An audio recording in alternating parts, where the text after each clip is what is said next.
షీకిపోయిన chicken, ముక్కిన mutton, బూజు పట్టిన బఠానీ, బర్పు గట్టిన పచ్చి మాంసం, ఎచ్చి పచ్చి తెచ్చుడు, దేవిన నూనెలే దేవుడు, గరం గరం వడ్డిచ్చుడు. పట్నంలో అట్లనే ఉన్నది, జిల్లాలలో గదే పరిస్థితి. హోటళ్లలో ఎంత చక్కటి తిండి పెడుతున్నారో అని ఆఫీసర్లు ఒంటరలకు పోయి చూస్తే అసలు కథ బయటపడ్డది. ఇప్పటికి చాలా హోటళ్లకు నోటీసులు ఇచ్చిండ్రు, దండుగలేసిండ్రు. ఇప్పుడు గీ ముచ్చట దేనికంటే పల్లీలు పిప్పి చేస్తలేడుల్లో, బోండాలు విసుకుతే కారుతున్న సమరిది. నూనెల దేవిన్రో లేదంటే పచ్చి నూనెల పిండి ముంచి తీసిండ్రో పో. కర్రీ పఫ్ల రబ్బర్ ముక్కలెళ్ళినాయి, బ్రెడ్ బూజు పట్టింది, కూరల దారాలు బయటపడ్డాయి. వారెవా పప్పు చూడుర్రి ఎంత కర్రెగుందో, పోపు మొత్తం మాడిపోయింది. ఏ హోటళ్లనో అనుకునేరు. మైసమ్మగూడల మల్లారెడ్డి సార్ యూనివర్సిటీ హాస్టల్లా స్టూడెంట్స్ కు పెడుతున్న గింత సక్కడి తిండి.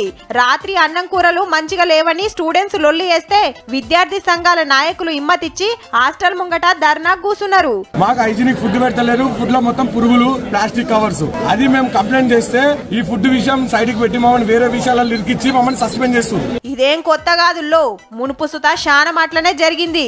అప్పటి మందం బుద్రికిచ్చుడు మళ్ళా ఎప్పటి లెక్కనే వేస్తున్నారట. పోనీ ఫీజులేమన్నా తక్కువ తీసుకుంటున్నారా అంటే ఒక్కో స్టూడెంట్ మీద లక్షలు గుంజుతారు. యూనివర్సిటీలా చదువులేం చెప్తున్నారో గాని తిండి కథ అయితే గిట్లున్నది. నేను అన్ని కాలేజీలు కట్టినా, ఇన్ని దవాఖాన్లు పెట్టినా అని గొప్పలు చెప్పుకునుడు మంచిగానే ఉన్నది గాని ఫీజులు కట్టినోళ్లకు మంచి తిండి పెట్టకుంటే ఎట్లనే మల్లన్న. ఆఫీసర్లు హోటళ్లు తిరిగినట్టే ఓ పారి హాస్టళ్ల మీద కూడా నజరే యూరిసార్లు గప్పుడన్నా తవ్వకొస్తారేమో.